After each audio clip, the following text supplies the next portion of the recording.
महाशिवरात्रि से पहले घर से तुरंत हटा दें। ये एक चीज महाशिवरात्रि की रात को कोई साधारण रात समझने की भूल बिल्कुल भी मत करना, क्योंकि यही वो रात है जब ब्रह्मांड की सारी शक्तियां एक बिंदु पर आकर मिल जाती हैं। और अगर इस रात आपके घर के किसी कोने में ये एक अशुभ चीज पड़ी रह गई तो यकीन मानिए महादेव का तो पता नहीं, लेकिन विनाश आपके घर का दरवाजा जरूर खटखटा देगा।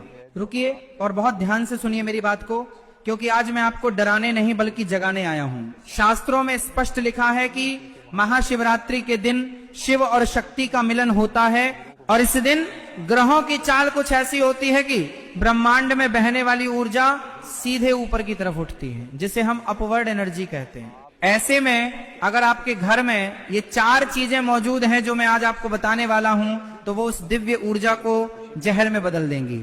जी हाँ, आपने सही सुना, जहर में। और इनमें से चौथी चीज तो इतनी खतरनाक है कि वो राजा को भी भिखारी बना देती है।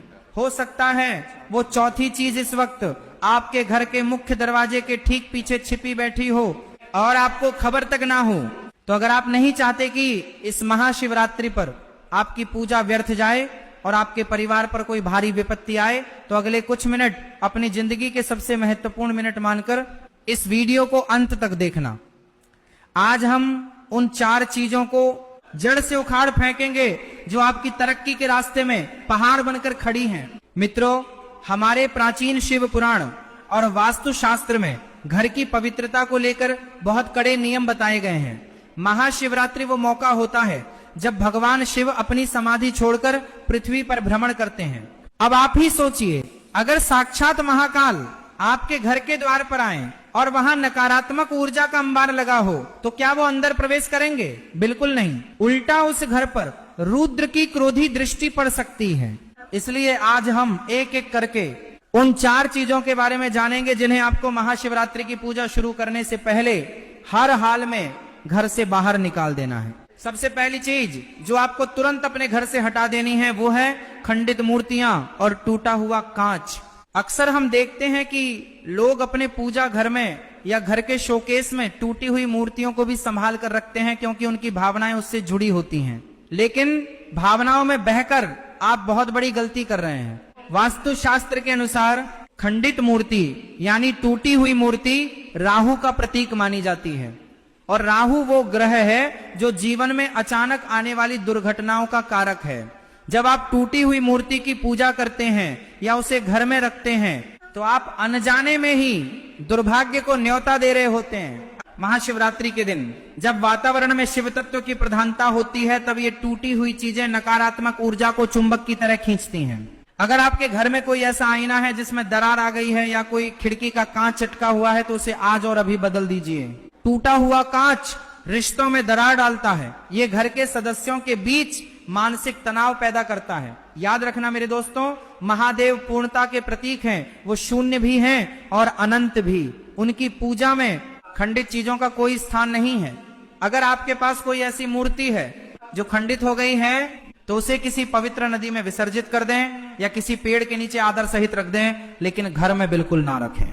अब हम बढ़ते हैं दूसरी चीज की तरफ, जो सुनने में तो बहुत मामूली लगती है, लेकिन इसका असर आपके भाग्य पर बहुत गहरा पड़ता है। वो है बंद पड़ी घड़ी।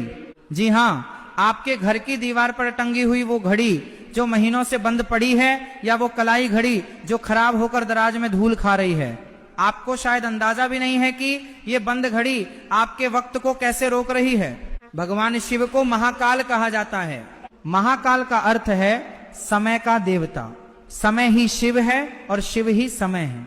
जब आप अपने घर में बंद घड़ी रखते हैं, तो आप एक तरह से समय का अपमान कर रहे होते हैं। वास्तु के अनुसार बंद घड़ी रुके हुए भाग्य और अवरोध का सूचक है। ये आपकी तरक्की की गति को रोक देती है।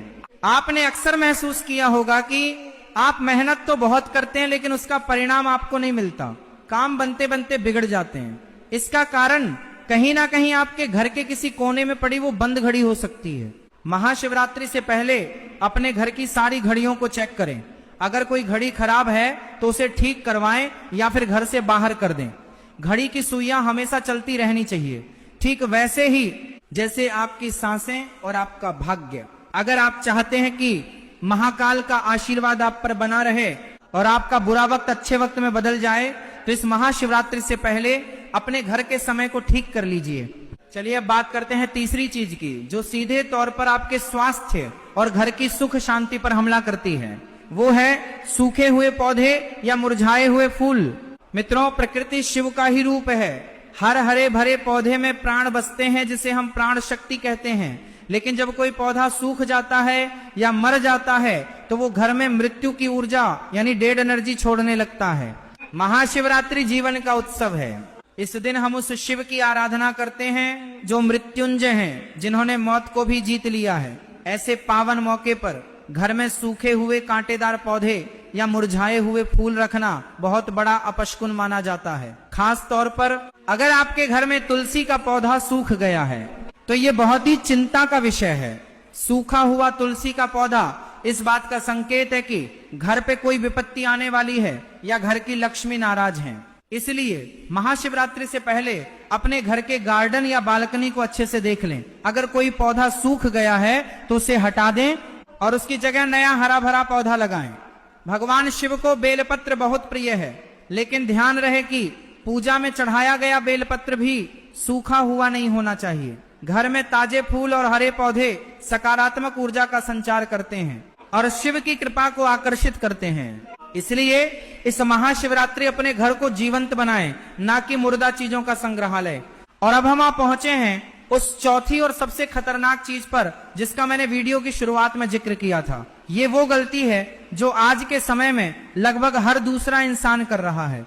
ये गलती है आपके घर के मुख्य दरवाजे पर फैली हुई गंदगी और बिखरे हुए जूते चप्पल। जी हाँ, आपने बिल्कुल सही सुना। हम अक्सर अपने घर के अंदर की तो बहुत सफाई करते हैं, लेकिन मुख्य दरवाजे को नजरअंदाज कर देते हैं। जबकि शास्त्रों में मुख्य द्वार को ही वो स्थान माना गया है जहां से देवी देवता घर में प्रवेश करते हैं। इसे सिंह द्वार भी कहा जाता है। अब जरा सोचिए, महाशिवरात्रि की पावन रात है, शिवजी की बारात निकलने वाली है और आपके घर के दरवाजे पर पुराने फटे हुए जूते चप्पलों का ढेर लगा है। वहां धूल जमी है और अंधेरा छाया हुआ है। क्या आपको लगता है कि ऐसे घर में शिवजी की कृपा बरसेगी? कतई नहीं। मुख्य द्वार पर बिखरे हुए जूते चप्पल राहु और शनि के दोष को जन्म देते हैं। ये दरिद्रता को सीधा निमंत्रण है। जिस घर के दरवाजे पर ही बाधा हो, वहां लक्ष्मी और सौभाग्य अंदर कैसे आएंगे? वो तो दरवाजे से ही वापस लौट जाएंगे। इसलिए महाशिवरात्रि से पहले एक काम जरूर करें, अपने घर के मुख्य दरवाजे को पानी से धोकर साफ करें। वहां से पुराने और बेकार जूते चप्पलों को हटा दें। अगर संभव हो तो दरवाजे पर आम के पत्तों का तोरण लगाएं और स्वास्तिक का चिन्ह बनाएं।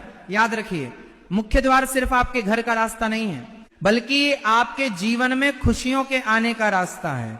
इसे जितना साफ और पवित्र रखेंगे, उतना ही आपका भाग्य चमकेगा।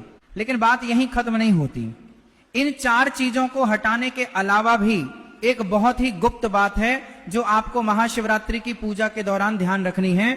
बहुत से लोग पूजा करते समय अनजाने में कुछ ऐसी गलतियां कर बैठते हैं जिससे उनकी सारी भक्ति निष्फल हो जाती है। जैसे कि शिवजी को कभी भी केतकी का फूल नहीं चढ़ाना चाहिए और ना ही शिवजी की पूजा में हल्दी का प्रयोग करना चाहिए। हल्दी सौंदर्य का प्रतीक है और शिवजी वैरागी हैं। इन छोटी छोटी बातों का ध्यान रखकर आप बड़े दोषों से बच सकते हैं। अब मैं आपको एक ऐसी पौराणिक कथा सुनाता हूं जो आपको ये समझाएगी कि आखिर शिवजी को स्वच्छता और पवित्रता इतनी प्रिय क्यों है और क्यों हमें इन वस्तुओं को घर से बाहर करना चाहिए। एक बार की बात है, माता पार्वती ने शिवजी से पूछा कि प्रभु, आप तो श्मशान में निवास करते हैं,